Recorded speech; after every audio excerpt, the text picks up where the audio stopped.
बार हम आंकड़ों की बात करते हैं कि हर साल आंकड़े बढ़ रहे हैं, 2025 में भी बढ़े आंकड़े, लेकिन अब इनको हल करने की दिशा में आपको क्या लगता है, कहाँ तक हम वहाँ भी बढ़े हैं?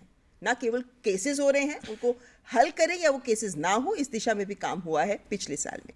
देखिए, लगातार इस डायरेक्शन में काम हो रहा है और सरकार की कई सारी इनिशिएटिव्स हैं जो लोगों को शायद उतनी अवेयरनेस नहीं है, पर मैं इस शो के माध्यम से बताना चाहूँगा। जब भी थोड़े दिन पहले संचार साथी ऐप को लेकर काफ़ी हल्ला हुआ और लोगों को लगा कि ये उनके लिए सर्वेलेंस है या कुछ इस तरह के सवाल उठे, तो मैंने क्लैरिफाई भी किया था और दिन भर हम डिबेट्स में इस चीज़ को इस्टेब्लिश करते रहे कि देखिए, यदि हमें साइबर क्राइम की रीढ़ की हड्डी तोड़नी है तो उसमें संचार साथी ऐप बहुत बड़ा रोल प्ले करती है।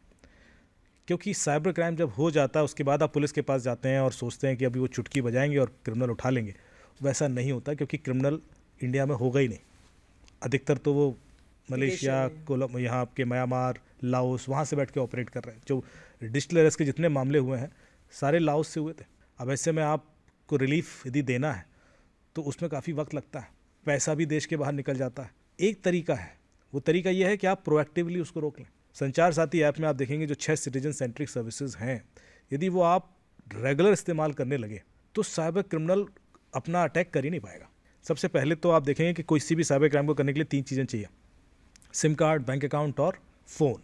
तीनों चीज़ें किसी व्यक्ति से एसोसिएटेड होती हैं। सिम कार्ड KYC होता है, बैंक का अकाउंट भी KYC से ही होता है, फ़ोन भी यदि आप एक लंबे समय तक इस्तेमाल करें तो पता होता है कि व्यक्ति कौन है, क्योंकि उसका IMEI रजिस्टर्ड हो जाता है। ऐसे में वो व्यक्ति जो होता है वो हमेशा चोरी का फ़ोन यूज़ करता है, किसी और के नाम का सिम कार्ड यूज़ करता है और किसी और के नाम का बैंक अकाउंट। अपने नाम से चूंकि उसकी कोई आइडेंटिटी होती नहीं तो उसको पकड़ना मुश्किल होता है।